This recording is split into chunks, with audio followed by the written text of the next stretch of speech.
The American dream. There's a reason they call it a dream. Who's there? Cock-a-doodle-doo, pal.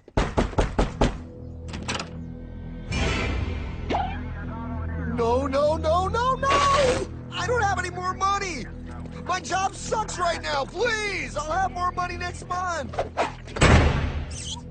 You can't take my house! Is that your signature?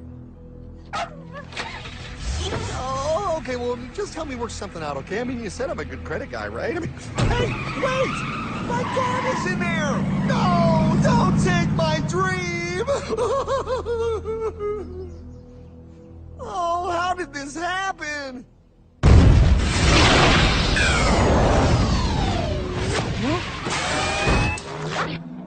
Hardman? Is that you? It's been a long time since the 4th grade.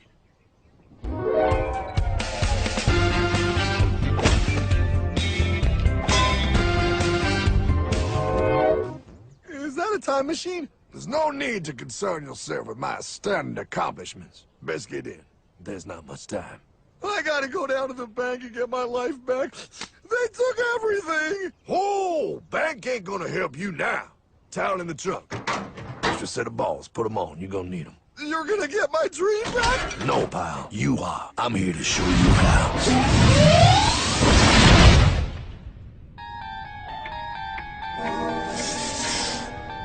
Submitted for your approval. 1. First National Bank. What is a bank, you ask? A curious place where both space, time, and irony exist. And yet, don't. Are you gonna be doing that the whole time? Pay attention, pile. Exhibit A.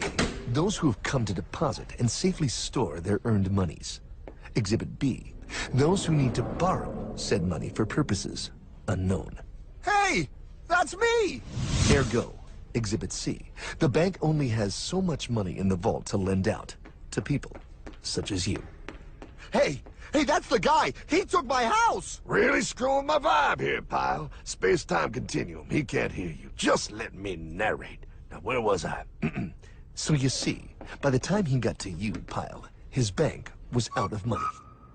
But he gave me lots of money and charged me a lot of interest. Yes, that's the only way banks make money, by making debt loans. Debt equals money, Pile. Remember that. Debt equals money. The more loans they make, the more money they make. But if they don't have any money, then where did my money come from? You're gonna want to take a step back, Pile. Whoa! No way! Yes way. And that's nothing. Hey, buddy, need some money? They didn't do that! Oh, they did exactly that, pal. Remember, banks make money by making loans, by selling debt, even to bad credit risks. Yo, have some money, dude. Just sign here. Oh my gosh! They called it free money. Yeah, that's exactly what my loan guy told me. Free money! But it ain't free. The worst part was offering money to people who don't even need it. People, pal, like you. You're right. I didn't need him. I was happy here. I didn't need it.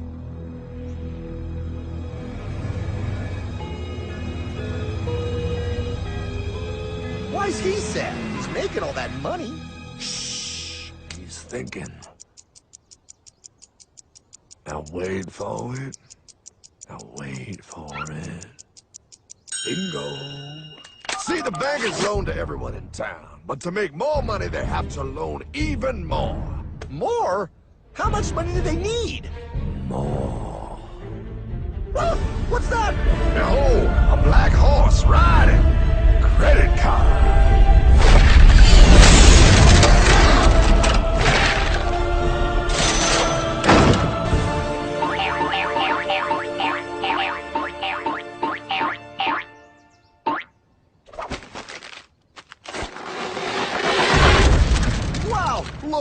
mean, it's gonna be okay. Everything's gonna be okay. What now? Now, with power with all this money, we might as well party.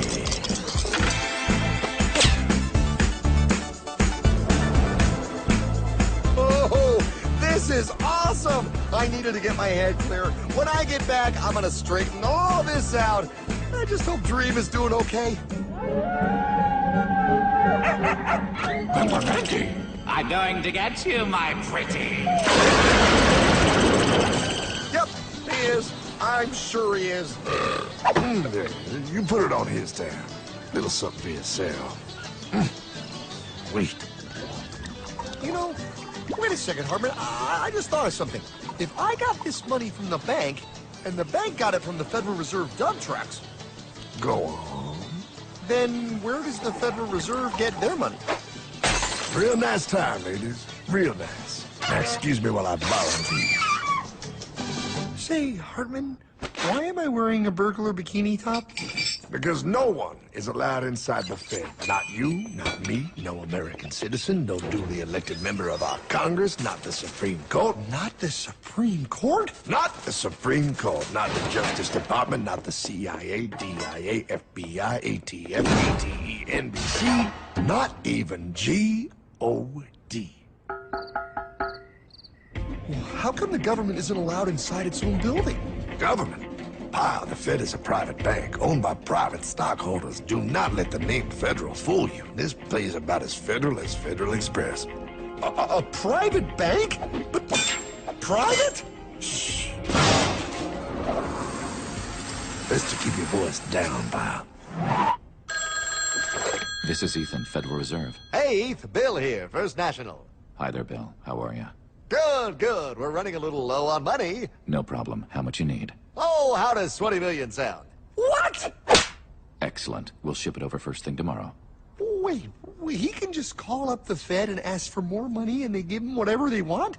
No, pal. The Fed don't give the banks money. The Fed loans the banks money.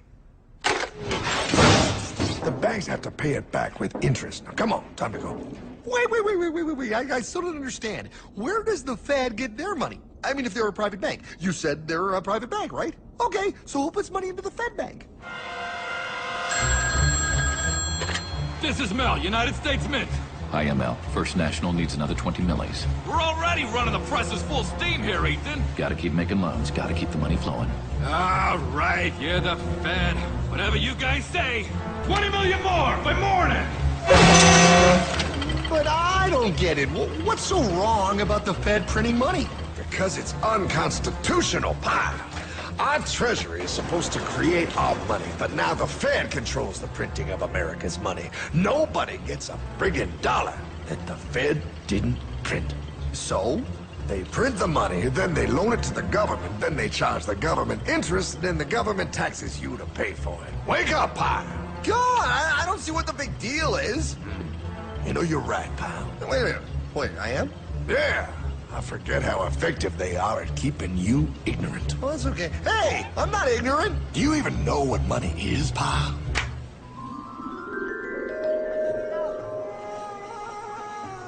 In the long, long ago, people bartered. They traded things they had for things they wanted.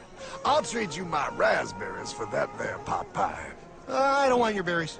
Come on, pal, these sweet berries. They're not sweet. They're old, and I don't like berries. Give me that pot pie! No. As you can see, this bartering situation created some problems. Then one day, a goldsmith walked up and said, Now, everybody thinks gold is valuable, so why doesn't everybody trade gold for things they need? a price was set for gold, and now it was very easy to conduct commerce because people could trade gold for all the things they needed. Hartman! Wow, look at all my gold! Hey, stop them! That's my gold! Damn thieves! Say there, Pile. I've got a vault and some guards. I can keep your gold safe for you. For a small fee. Yeah, sure, that'd be awesome. You see, pal, this is how the first bank made money.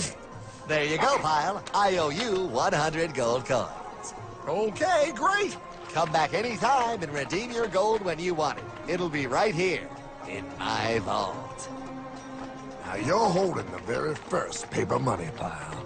Wow, this is great. It all makes sense. Oh, that's right. It was good, and everybody started using IOUs because everybody knew the IOU was as good as gold. Wow, this candy is really a good price. 1 IOU. I'm getting some more for later. Hey, wait a minute. It was just 1 IOU. 10 IOUs for chocolate? You can't just raise prices like that. Oh, the Candyman can. Oh, the Candyman can. Wait, that is just frickin' wrong. It's called inflation, pal. It makes your IOUs worth less and less until they are worth nothing. Less bang for the buck. Dollar ain't what it used to be. But I worked hard and I baked all those pot pies. Now I have to work harder to make less? That's not fair. Oh, if you think that's not fair, you're gonna love the next part. What's he doing? How do banks make money, pal? By making more loans? Oh, that's right. He's good. See, he prints more IOUs without any more gold, loans them out for interest, makes a pretty penny, and nobody is the wiser. Unless everybody wanted their gold back at the same time. No. That's my gold. Not anymore. What are you talking about? I'd like to redeem my IOUs, please. Thank you very much. Hey! I want my gold back now! Thief! Thief!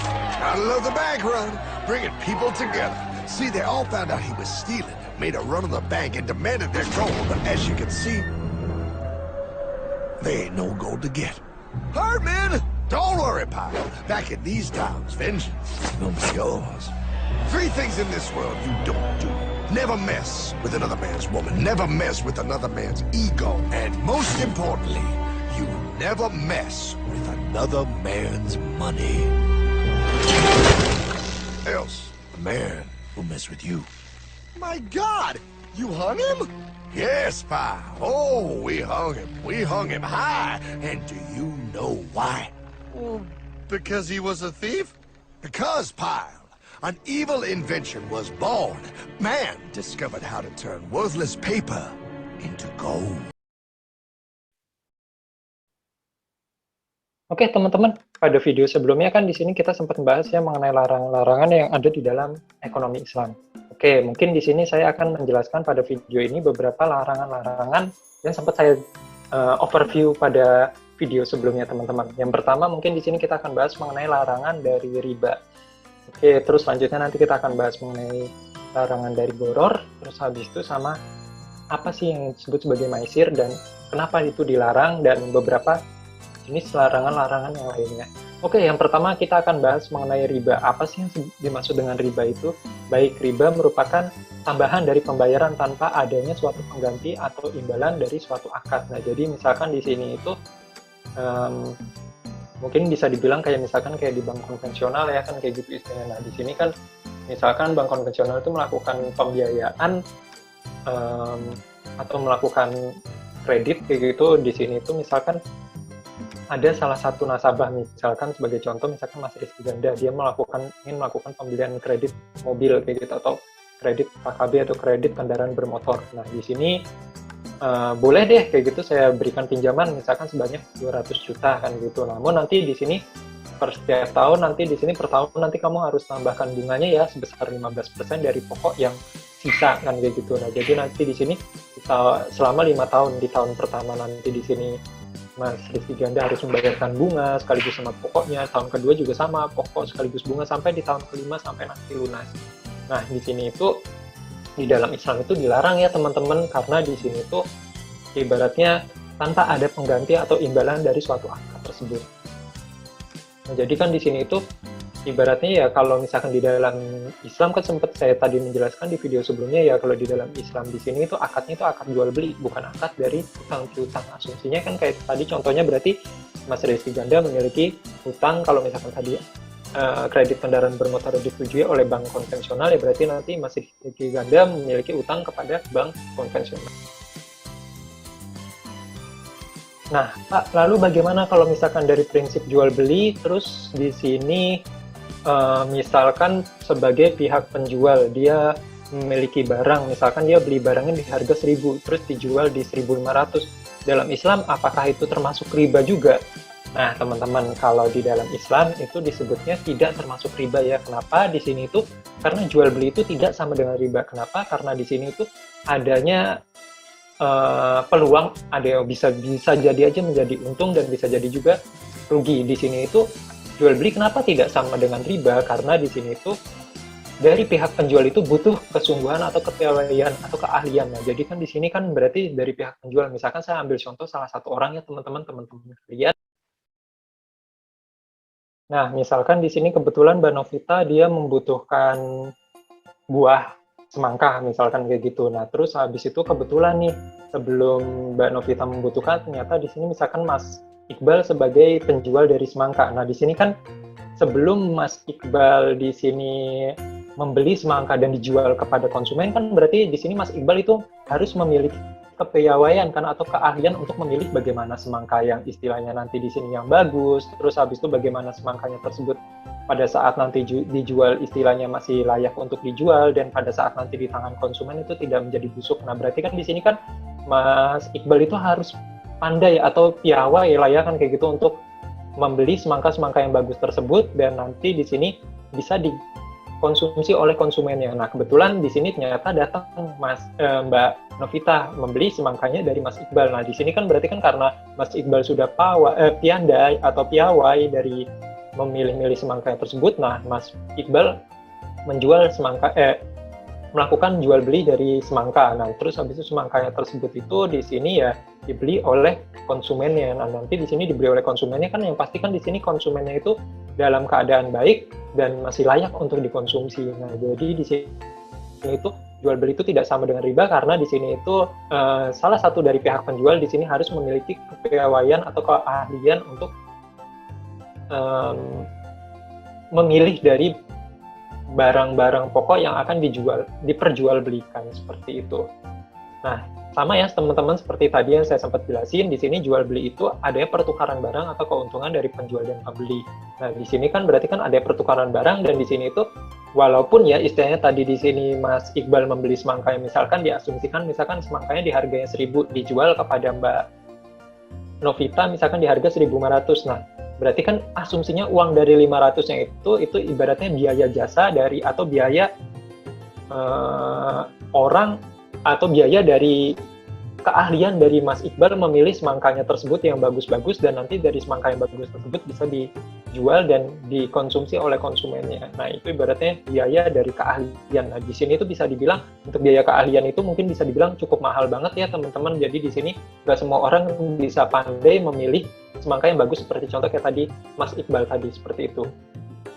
Nah, itu masih diperbolehkan ya di dalam Islam karena di sini itu ada pertukaran barang dan keuntungan. Di sini keuntungannya itu sebagai ganti rugi atas kepiawaian atau keahlian Mas Iqbal untuk memilih semangka tersebut. Nah, sedangkan kalau riba di sini pertukaran barang, namun kan memberikan keuntungan cuma untuk penjualnya aja kan. Sebagai contoh kayak tadi kan Mas Rizky kan kayak gitu membeli mobil, kendaraan bermotor, terus habis itu di sini ya udah Mas Rizky dikasih duit aja kan gitu, nanti Mas Rizky yang beli sendiri mobilnya, terus habis itu nanti di sini ya udah uangnya tersebut nanti di sini dikasih dari bank kepada Mas Rizky membeli mobil, ya udah namun nanti tiap bulan bank itu Mas Rizky itu mencicil kepada bank dan nanti di sini bank mendapatkan keuntungan. Berarti kan di sini bank itu tidak bisa dibilang ya tidak bekerja sama sekali kan kayak gitu. Saya kan sebagai contoh kan kalau kayak tadi kan kalau misalkan di sini sebagai penjual kan di sini penjual yang tersebut itu memiliki kepiawaian, ibaratnya ya keuntungannya lah itu diasumsikan sebagai biaya untuk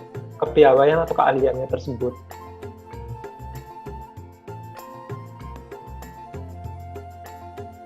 Nah, lalu bagaimana kalau misalkan uang? Kan kalau bisa dibilang uang itu sebagai alat tukar-menukar. Kan kalau bisa dipikir-pikir kok cuma dalam bentuk kertas kayak gitu aja kok bisa dilakukan untuk tukar-menukar barang kayak gitu. Apakah itu bisa layak disebut sebagai alat tukar-menukar? Nah, mungkin teman-teman bisa flashback kembali lagi ya beberapa menit video sebelumnya kan kita sempat menjelaskan sejarah dari uang itu hadir bagaimana. Nah, jadi sebenarnya uang itu juga bisa sebagai alat dari penilai harga. Nah, jadi di sini asumsinya itu ya uang itu sama aja kayak nilai setara emas yang tercantum dalam uang tersebut kan kayak gitu. Jadi uang itu disebut sebagai alat penilai harga dari suatu barang yang akan dibeli oleh konsumen.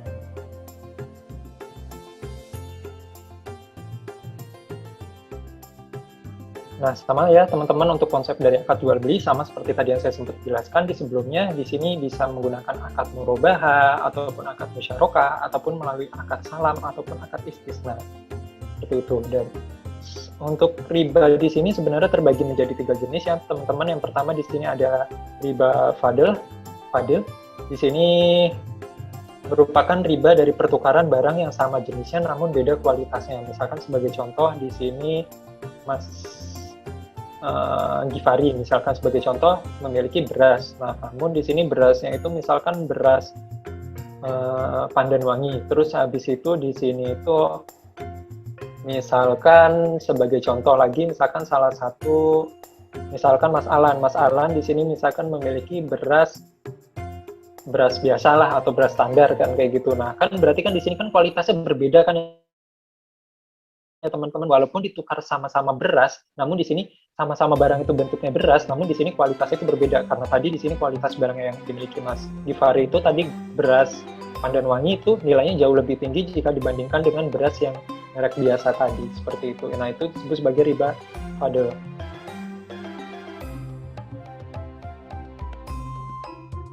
Selanjutnya di sini ada lagi riba al-ya'din. Di sini itu riba yang diakibatkan dari penundaan dari serah terima sehingga mengakibatkan dari harganya itu bisa melonjak, bisa jadi lebih tinggi atau bisa jadi lebih rendah. Misalkan sebagai contoh seperti ini. Misalkan di pasaran membutuhkan misalkan di sini membutuhkan misalkan dari peternak ayam di sini membutuhkan jagung kan gitu. Nah, ternyata misalkan di sini sebagai distributor jagung di sini itu jagungnya dia nggak mau jual lah, nanti aja pada saat beberapa bulan ke depan harga jagung akan melambung tinggi. Nah, ini bisa jadi aja nanti selisih dari keuntungan.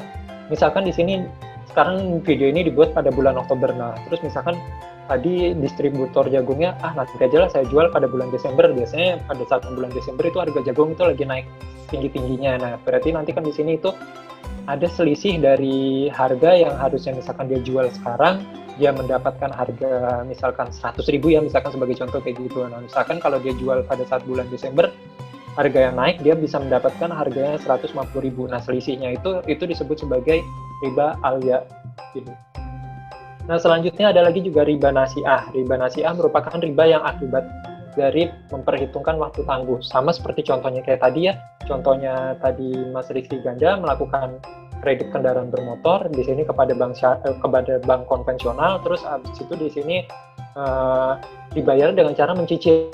Namun di sini kan mencicil terus habis itu di sini bayar cicilan sekaligus juga membayarkan bunga. Nah, bunga yang dibayarkannya itu disebut sebagai riba nasi'ah yang disebabkan karena riba yang diakibatkan memperhitungkan waktu tangguh tersebut tadi. Berarti dibayarnya di masa mendatang, bukan hanya pokoknya saja namun ditambahkan dengan bunganya, seperti itu teman-teman.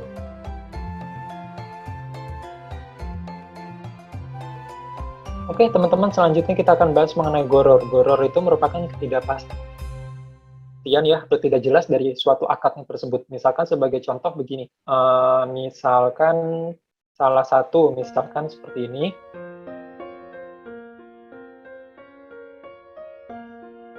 Misalkan ada dua belah pihak orang, ya bukan dua belah orang dibelah, bukan kayak gitu maksudnya. Jadi ada dua pihak. Misalkan ada Mbak Siva sama Mas Danis.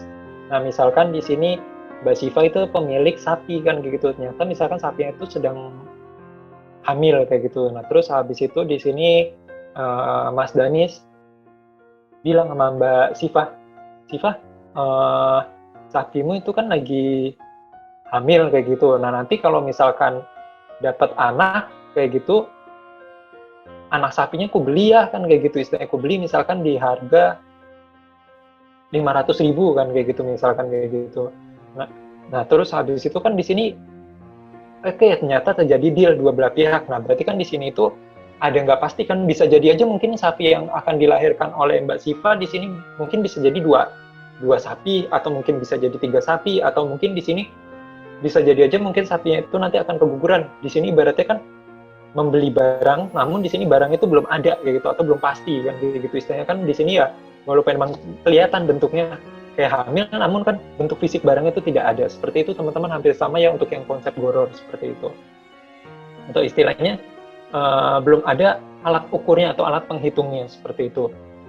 Nah, untuk jenisnya di sini untuk goror itu terbagi menjadi 3 jenis ya teman-teman. Yang pertama nanti di sini ada goror yang jenisnya itu goror makdum atau barang itu tidak tersedia. Nah, jadi di sini ya barangnya itu ya ingin dilakukan transaksi jual beli namun barangnya itu tidak ada kayak gitu. Nah, sedangkan di sini untuk yang jenis goror makjuh di sini itu barangnya itu tidak jelas. Sebagai contoh kayak tadi Mbak Siva sama Mas Danis. Mas Danis ingin membeli anak sapinya Mbak Siva, namun di sini kan barangnya itu kan belum tahu pasti kan gitu. Iya sapinya kalau beneran satu, iya kalau nyata sapinya nanti keguguran atau misalkan sapinya itu ada 2 kan. Kalau misalkan sapinya bayinya ada 2 kan rugi kan Mas Dani seperti itu. Atau barangnya ini tidak dapat diserah terimakan. Nah itu tadi ya teman-teman untuk jenisnya dari goror itu ada 3 jenis.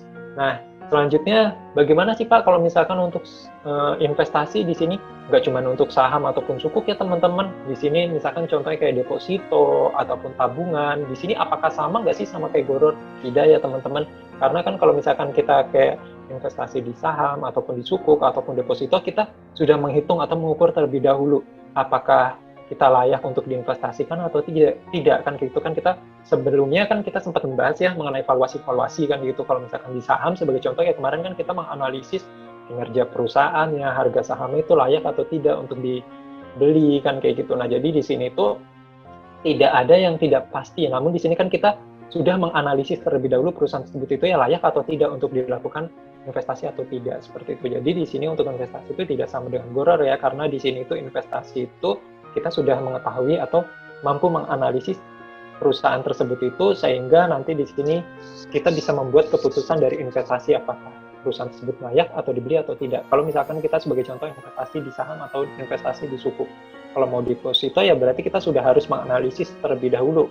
Ibaratnya ya marginnya di bank A, di bank B, bank C atau bank D kan kayak gitu istilahnya. Bank mana sih yang memberikan margin yang terbesar untuk kita seperti itu sehingga, dan bank mana yang memiliki resiko yang paling rendah seperti itu teman-teman. Nah selanjutnya di sini ada lagi konsep maisir ya teman-teman. Nah apa sih konsep maisir?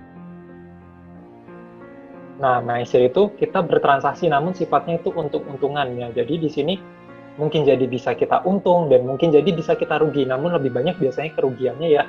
Nah mungkin bisa dibilang ini kalau maisir itu lebih banyak digunakan untuk berjudi kan kayak gitu. Nah lalu bagaimana Pak? Apakah investasi di saham ataupun di obligasi ataupun misalkan di deposito ataupun di instrumen-instrumen investasi lainnya itu apakah termasuk maisir apa tidak? Tidak ya teman-teman, kan sebelumnya kita juga sempat membahas ya di beberapa video-video sebelumnya kan di sini kita sudah menganalisis perusahaan tersebut itu apakah layak atau tidak. Sebagai contoh kan kita menganalisis dari nilai intrinsik atau harga wajar perusahaan tersebut. Nah, jadi kan kita sudah mengetahui tolak ukur perusahaan tersebut itu di sini tuh berapa pada saat nanti kita akan melakukan penjualan dan berapa pada saat kita akan melakukan pembelian. Nah, semuanya itu sudah diukur ya kayak gitu.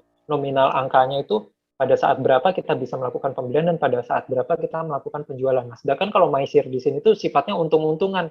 Jadi tanpa ada alat ukur ya atau alat penilai kayak gitu istilahnya ya. Sebagai contohnya kayak lotre atau undian kan di sini ya.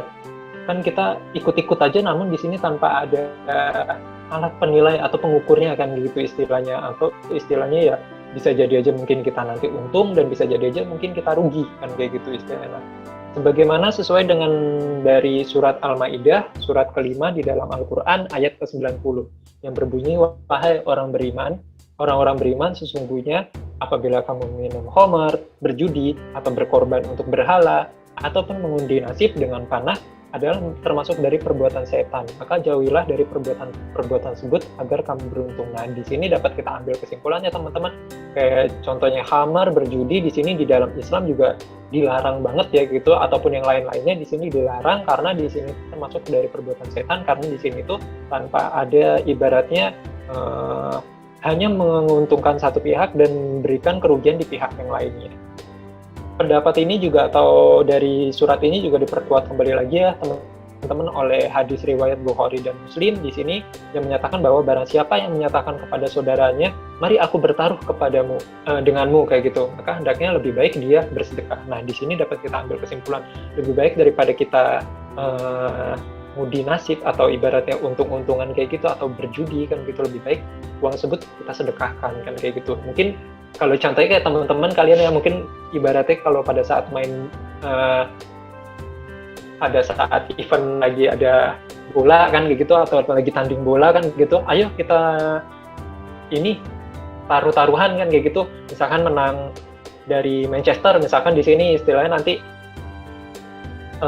gue taruhan nanti misalkan taruhan gue nanti kalau misalkan gue milihnya misalkan Liverpool kan gitu, ternyata di sini misalkan Liverpoolnya kalah kan gitu, yang menang Manchester. Nah berarti kan nanti kan di sini yang orang yang apa namanya tadi bisa dibilang yang bukan investasi, ibaratnya ngundi atau berjudi di Liverpool, ternyata Liverpoolnya kalah kan berarti uangnya itu nanti akan diserahkan kepada orang yang mengundi dari yang memilih dari Manchester City, seperti itu teman-teman.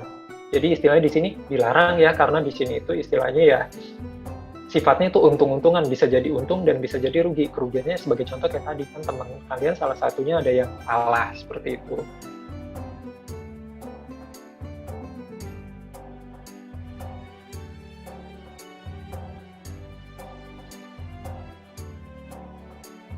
Nah, teman-teman, sama ya seperti tadi saya bilang untuk investasi saham ataupun di sukuk itu tidak sama dengan maisir atau ibaratnya tidak sama ya dengan untung-untungan, karena di sini kita sudah menganalisis lebih dalam kayak gitu perusahaan tersebut itu apakah layak atau tidak diinvestasikan, karena kita sudah mengetahui tolak ukurnya dan kita sudah mengetahui harga wajarnya, berapa harga wajar yang layak untuk kita lakukan pembelian dan berapa harga wajar yang layak untuk kita lakukan penjualan, seperti itu teman-teman. Jadi nanti di sini kalau misalkan kalian investasi mungkin sekarang masih belum terlalu bermanfaat banget ya buat teman-teman kalau pada saat masih kuliah. Nanti kalau misalkan pada saat sudah kerja, misalkan kalian ingin investasi di saham ataupun di sukuk ataupun di obligasi ataupun di deposito ya, analisis terlebih dahulu. Jadi sehingga dari transaksi investasi kalian itu tidak termasuk dari maisir, seperti itu teman-teman. Nah, teman-teman, selanjutnya kita akan bahas lagi mengenai larangan-larangan dalam Islam yang berbentuk zat. Nah, di sini mungkin nggak cuma hanya berbentuk zat, namun di sini larangan dalam bentuk selain zat. Mungkin yang pertama larangan atau haram yang berdasarkan zat atau biasanya disebut sebagai haram li zatihi. Di sini mungkin kita sudah cukup mengenal banget ya teman-teman. Ada contohnya kita kalau misalkan meminum khamar, itu kan di dalam agama kita juga dilarang, atau memakan babi kan kayak gitu, atau misalkan di sini barang-barang yang membahayakan jika kita konsumsi. Nah, itu biasanya disebut sebagai haram li zatihi, karena di sini emang dari zatnya aja itu kita larang, dari agama kita itu ya tetap dilarang kan gitu. Kalau misalkan barang yang membahayakan jika konsumsi, misalkan kayak ganja atau narkotika ataupun yang lain-lainnya, itu di dalam Islam juga tetap dilarang, seperti itu. Nah, selanjutnya di sini ada haram atau larangan yang selain dari zat atau haram sababi biasanya disebutnya. Nah, di sini sama seperti tadi yang saya sempat jelasin ya teman-teman, ada riba, goror, maisir, itu dimasukkan dalam larangan di dalam Islam, larangan dari selain zat atau biasa disebut sebagai haram sababi. Nah, selain itu juga mungkin bisa jadi aja ya teman-teman barang yang akan kita konsumsi sebenarnya barang yang termasuk halal, namun di sini cacat untuk kita mendapatkannya. Misalkan sebagai contoh seperti ini. Misalkan contoh aja ya, misalkan seperti ini. Misalkan Mas Fikri di sini membeli kendaraan bermotor atau beli mobil, misalkan di sini. Kan kita bisa lihat ya, mobil itu kan masih termasuk barang halal ya, bisa kita gunakan atau kita konsumsi. Maksudnya di sini konsumsi itu kita gunakan atau kita manfaatkan sehari-hari. Nah, namun di sini bisa jadi aja mobil tersebut itu nanti bisa menjadi haram yang selain zat, atau istilahnya di sini kecacatan dalam mendapatkannya. Nah, bisa jadi itu mobil itu bisa menjadi barang haram. Ternyata di sini ya asumsi, misalkan ya bukan benar kayak gitu. Misalkan ternyata mobil itu didapat dari hasil dari korupsi, atau kalau enggak misalkan di sini penyelewangan uang. Nah, jadi kan itu bisa jadi aja mobil tersebut itu ya tidak halal lagi. Namun di sini ya karena cacat untuk mendapatkannya, jadi di situ mobil tersebut bisa menjadi haram, seperti itu teman-teman. Itu cuma contoh aja ya, nggak bener ya Mas Fikri, mohon maaf itu tadi cuma bercanda aja. Yang kalau ada namanya Fikri ya. Nah teman-teman, banyak banget ya sebenarnya ayat-ayat suci Al-Quran ataupun hadis yang membahas mengenai larangan-larangan, baik itu dalam bentuk zat ataupun haram selain dari zat, yang membahas mengenai barang-barang tersebut tadi di sini dilarang di dalam Islam. Sebagai contoh di dalam surat Al-Baqarah surat kedua ayat 168 yang menjelaskan bahwa hai sekalian manusia, lebih baik makanlah makanan yang halal ya, lagi baik dari apa yang terdapat di bumi, dan janganlah kamu mengikuti langkah-langkah dari syaitan. Nah, jadi kan di sini di dalam Al-Quran aja ibaratnya sebagai petunjuk pedoman kita untuk melakukan aktivitas sehari-hari, lebih baik kita itu ya makan makanan yang halal, yang baik untuk diri kita yang ada di bumi kan begitu, sehingga ya nanti memberikan bukan hanya untuk manfaat untuk diri kita sendiri, namun juga bisa memberikan manfaat juga untuk orang lain.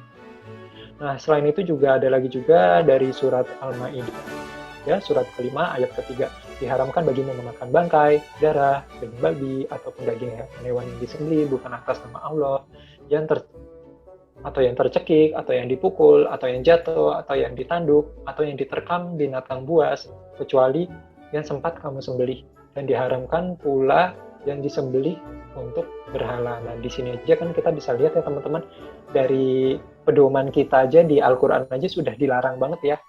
Nah beberapa barang-barang yang berdasarkan zat yang ini kayak gitu, istilahnya di sini tuh dilarang ya, alangkah baiknya ya jangan kita dekati kayak gitu. Ya itu juga bakalan memberikan kebaikan juga buat kita kan. Apa yang dilarang di dalam Al-Quran ya itu juga akan memberikan kebaikan untuk kita. Nah teman-teman, selanjutnya kita akan bahas mengenai tadlis. Tadlis itu apa sih teman-teman? Baik, jadi tadlis itu merupakan di sini adanya niat dari pihak penjual untuk menutupi keburukan-keburukan dari barang yang sudah dimilikinya agar bisa laku dijual kepada konsumen. Jadi asumsinya sama aja ya, kayak penjual itu menutupi kecacatan dari barang tersebut agar barang tersebut laku di konsumen. Untuk jenisnya di sini terbagi menjadi beberapa jenis ya untuk tadlis teman-teman. Yang pertama di sini tadlis dari segi kuantitas, atau istilahnya di sini sebenarnya dari penjual itu udah sepakat dengan pembeli, misalkan akadnya itu misalkan kuantitasnya itu harus sebanyak 1 kontainer, ternyata di sini dikirimkan cuma 3/4 kontainer kan begitu. Nah ini kan berarti dari sisi kuantitasnya itu tidak sesuai, atau misalkan di sini belinya 10 ternyata yang dikirim cuma 9. Nah ini kan itu disebut sebagai tadlis kuantitas. Nah selanjutnya di sini ada lagi juga disebut sebagai tadlis kualitas, atau kualitasnya itu tidak sesuai dengan akadnya. Misalkan sebagai contoh seperti ini, misalkan misalkan di sini dari pihak pembelinya pengen beli martabak, misalkan gitu, martabak di sini yang martabak spesial, ternyata di sini penjualnya itu menjualkan martabak biasa, kan di sini kan berbeda kan kualitasnya, seperti itu teman-teman. Nah selanjutnya di sini ada lagi tadlis gaben.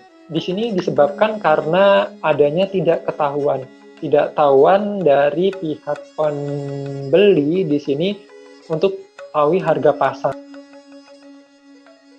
Jadi bisa jadi aja ya dari pihak pembelinya tersebut tadi melakukan akad dari transaksi jual beli, namun harga yang dibeli dari pembeli tersebut mungkin bisa jadi aja di atas dari harga pasar. Misalkan sebagai contoh seperti ini. Misalkan biasa nih cowok-cowok nih yang biasa kalau misalkan ke pasar kan nggak tahu tuh harga-harga pasaran.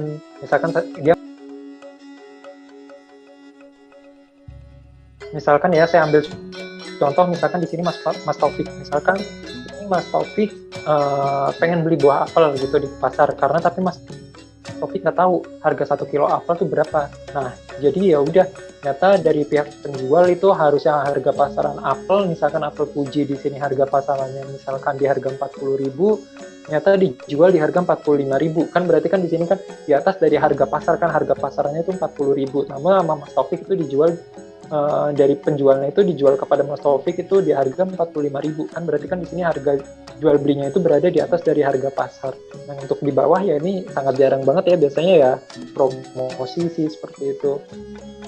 Tapi ini sangat jarang banget kalau misalkan tidak pengetahuan dari pihak pembeli terus dijual di bawah dari harga pasar, itu sangat jarang banget. Terus habis itu ada lagi tadlis dari waktu penyerahan, atau biasanya disebut sebagai tidak sesuai dari waktu penyerahan. Nah, harusnya misalkan sebagai contoh seperti ini. Harusnya dari akad antara jual beli antara pihak penjual dan pembeli. Misalkan sebagai contoh di sini Mas Taufik sebagai pihak pembeli, dia memesan kue cake kan kayak gitu, misalkan kue ulang tahun, terus dia memesan kepada Mbak Siva kan kayak gitu. Nah, terus habis itu ternyata di sini Mbak Siva menyepakati kan kayak gitu. Oke, nanti kue cake-nya akan saya kirimkan misalkan pada hari Minggu ya. Misalkan di sini Mas Taufik itu memesannya pada hari Jumat. Misalkan Minggu pagi ya, jam 8 pagi nanti bisa diambil. Ternyata pada saat jam 8 pagi, terus habis itu hari Minggu pengen diambil oleh Mas Taufik, ternyata di sini barang itu belum jadi. Nah, itu biasanya disebut sebagai tadlis dari waktu penyerahan, karena di sini waktunya itu tidak sesuai dengan waktu kesepakatan untuk penyerahan tersebut. Seperti itu, teman-teman. Nah, teman-teman, dari ini semua itu kita tidak boleh ya, yang begitu istilahnya untuk menutupi atau tidak menyampaikan kecacatan dari barang yang akan kita jual kepada pihak konsumen. Nah, ini mungkin kita sempat ingat ya beberapa dari kisah-kisah Nabi terdahulu, mungkin dari penduduk Madian kayak gitu, istilahnya mempermainkan timbangan.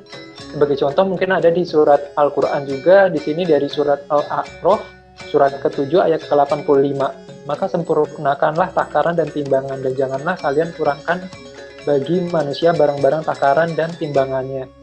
Dan janganlah membuat kerusakan di muka bumi sesudah Allah memperbaikinya. Nah, jadi kan di sini kan kita bisa lihat ya teman-teman, ibaratnya ya kalau kita ingin berwirausaha ataupun berdagang ataupun berbisnis gitu ya, lebih baik yang benar-benar aja lah. Kalau bisa sih ya alangkah lebih baiknya ya memberikan tambahan untuk pihak konsumen tersebut, agar konsumen tersebut ya loyal kepada kita dan istilahnya ya melakukan pembelian berulang seperti itu. Nah, jadi di sini ya jangan sampai merugikan konsumen, dan istilahnya merugikan konsumen dan konsumen tersebut kapok, dan istilahnya juga kita juga ibaratnya ya sama-sama juga ibaratnya ya melanggar dari peraturan Allah Subhanahu wa Ta'ala, dan ibaratnya uang yang kita dapatkan juga kalau kayak gitu mempermainkan timbangan itu juga nggak berkah, seperti itu teman-teman.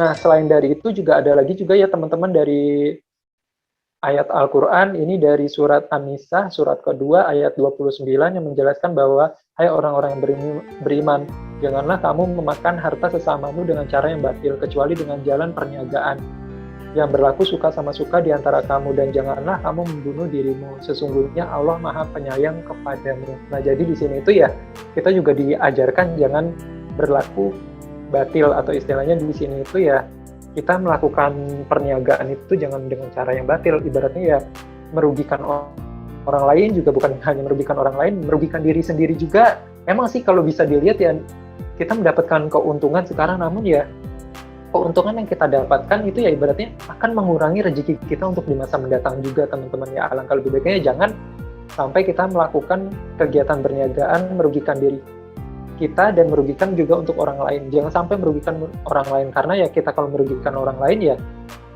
apa rezeki yang kita ambil dari orang lain, rezeki kita juga akan diambil di masa mendatang, seperti itu teman-teman.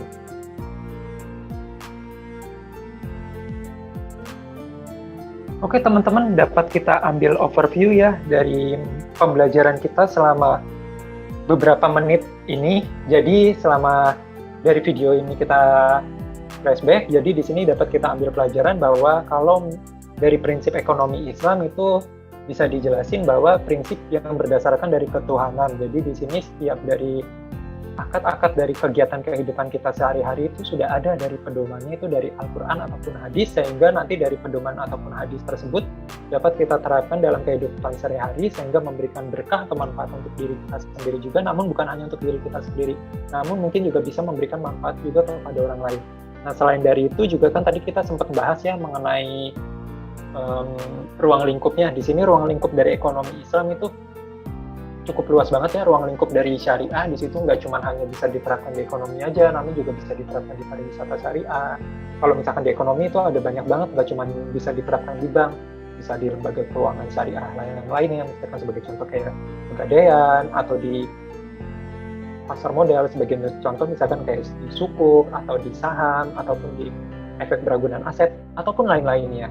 Nah, terus habis itu tadi kita juga sempat membahas ya mengenai larangan dalam berbuat larangan kayak gitu. Di dalam Islam ada banyak banget, ada larangan berbuat zalim, ada larangan dalam bentuk larangan riba, goror, ataupun maisir, ataupun larangan dalam bentuk barang ataupun selain dari zat, kan kayak gitu. Nah, terus habis itu juga tadi kita juga sempat membahas mengenai tadlis ya teman-teman, atau istilahnya bisa dibilang ya, istilahnya kita melakukan tindakan kecurangan kayak gitu istilahnya.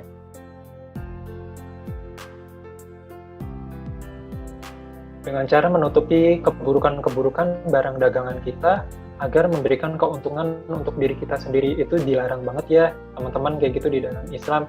Sempat ya di dalam Al-Quran juga banyak banget ya ayat Quran ataupun hadis. Mungkin di sini hanya sedikit overview aja, saya menjelaskan beberapa potongan-potongan ayat di sini ya.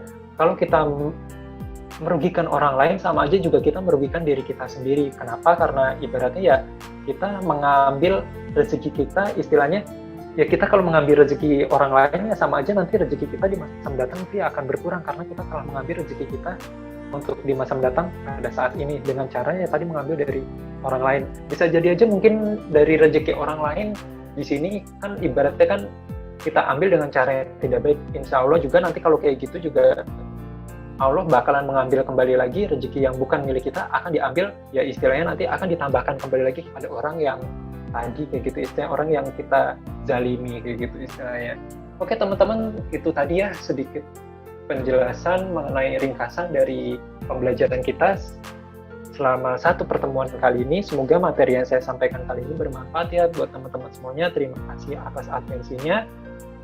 Selamat beraktivitas kembali. Subhanallah wa bihamdika, asyhadu alla ilaha illa anta, astaghfiruka wa atubu ilaik. Assalamualaikum warahmatullahi wabarakatuh.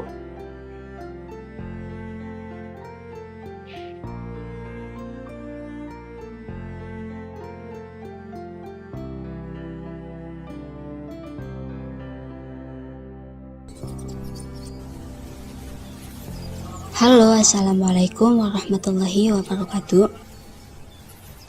Pada kesempatan kali ini, kami akan sedikit menjelaskan tentang hasil analisis saham dengan menggunakan metode diskon cash flow atau yang biasa disebut dengan metode DCF untuk memenuhi tugas mata kuliah manajemen keuangan bank syariah mengenai perbandingan hasil valuasi saham dari sektor perbankan.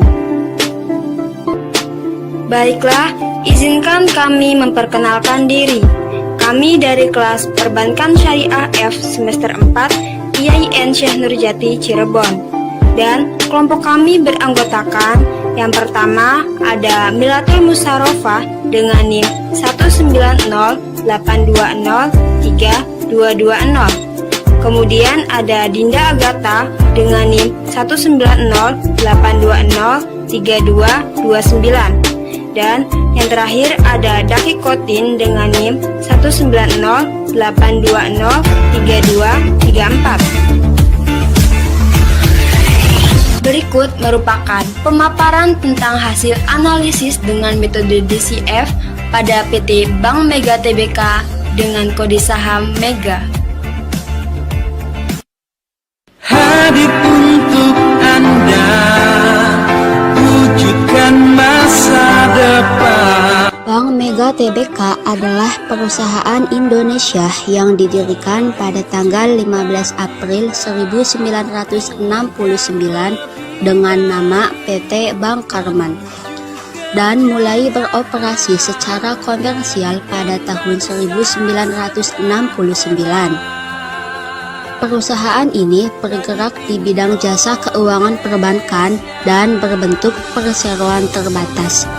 Kantor pusat Bank Mega berlokasi di Menara Bank Mega, Jalan Kapten Tandian, nomor 12/14A, Jakarta 12790 Indonesia.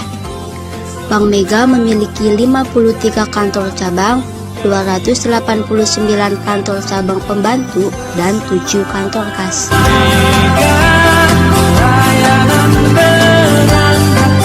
Bank Mega memperoleh izin usaha sebagai bank umum dari Menteri Keuangan Republik Indonesia pada tanggal 14 Agustus 1969.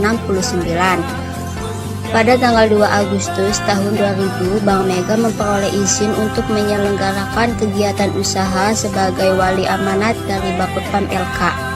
Kemudian tanggal 31 Januari 2001 memperoleh izin sebagai bank devisa dari Bank Indonesia. Pada tanggal 15 Maret tahun 2000, Mega memperoleh pernyataan efektif dari Bapepam LK untuk melakukan penawaran umum perdana saham Mega kepada masyarakat sebanyak Rp112.500.000 dengan nilai nominal Rp500 per saham dengan harga penawar Rp1.200 per saham. Saham-saham tersebut dicatatkan pada Bursa Efek Indonesia pada tanggal 17 April tahun 2000.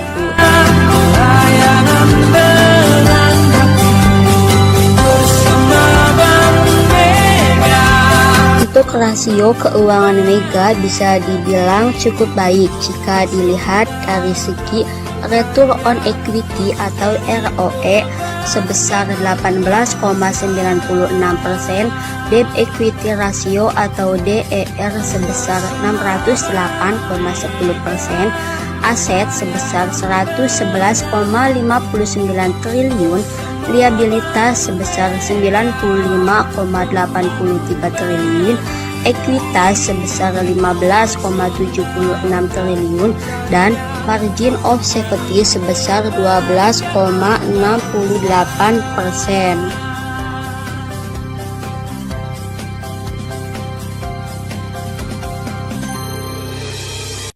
Baiklah, sekarang kita beralih ke salah satu perusahaan pesaing dari Bank Mega, yaitu perusahaan BMRI atau Bank Mandiri Tbk. Bank Mandiri Tbk merupakan perusahaan yang beroperasi sebagai penyedia jasa keuangan di Indonesia. Bank ini berdiri pada tanggal 2 Oktober 1998.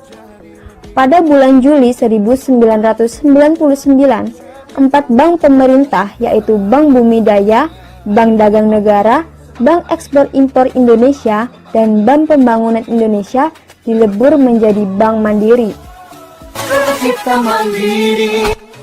Perusahaan BMRI atau Bank Mandiri Tbk memiliki IPO pada tanggal 14 Juli 2003, memiliki saham penawaran sebesar 2.900.000.000 dan memiliki harga penawaran pada IDR 675.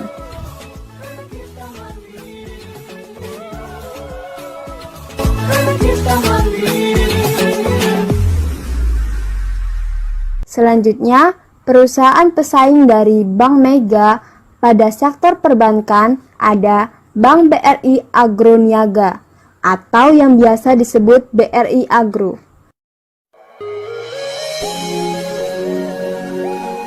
BRI Agro adalah perusahaan keuangan berjenis jasa perbankan di Indonesia. Perusahaan ini didirikan oleh Dapenbun atau Dana Pensiun Perkebunan Nusantara pada tanggal 27 September 1989. Perusahaan ini memperoleh izin usaha dari Menteri Keuangan Republik Indonesia pada tanggal 11 Desember 1989 dan beroperasi komersial pada tanggal 8 Februari 1990. Pada tahun 2011, perusahaan ini diakuisisi oleh Bank Rakyat Indonesia dan puncaknya pada tahun 2012, perusahaan berganti nama menjadi BRI Agro. Perusahaan agro atau Bank BRI Agro Niaga memiliki IPO pada tanggal 8 Agustus 2003 dan saham penawarannya 0 dan memiliki harga penawaran pada IDR 100.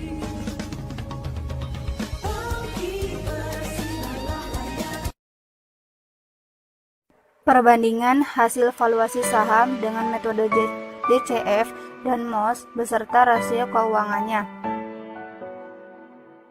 Perusahaan Mega memiliki harga saham 7.243, Agro 36,57, dan BMRI 5.724. Sedangkan harga saham pada akhir Desember 2020 perusahaan Mega sebesar 7.200, Agro 1.035, dan BMRI 6.325. Berikut ROE pada perusahaan Mega sebesar 18,96%, perusahaan Agro sebesar 1,68%, dan perusahaan BMRI sebesar 13,04%.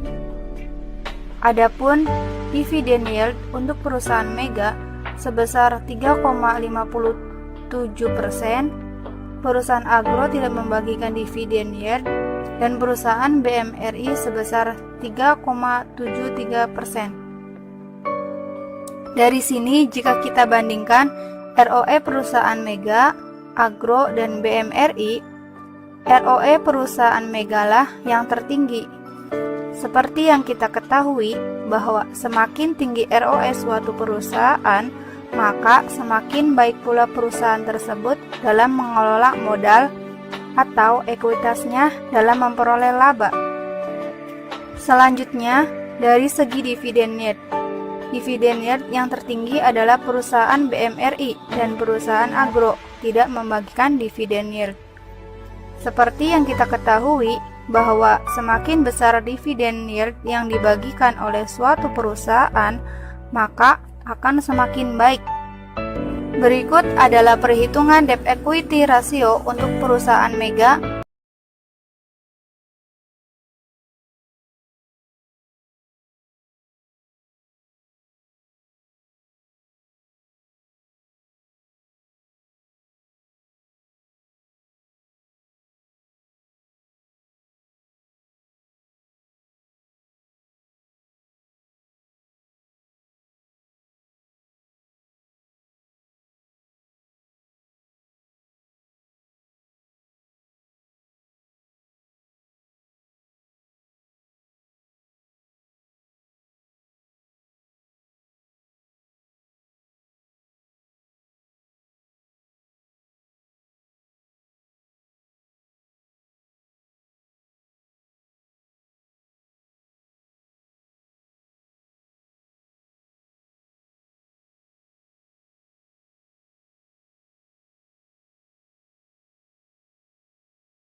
Memang dividen yield pada Mega lebih kecil jika dibandingkan BMRI, tetapi dari debt equity ratio yang paling kecil adalah Bank Mega. Kemudian yang kedua, perusahaan terbaik adalah BMRI karena memiliki ROE 13,04% jika dibandingkan dengan Agro 1,68%, dan perusahaan Agro tidak membagikan dividennya. Terima kasih, cukup sekian, kurang lebihnya mohon maaf. Wassalamualaikum warahmatullahi wabarakatuh.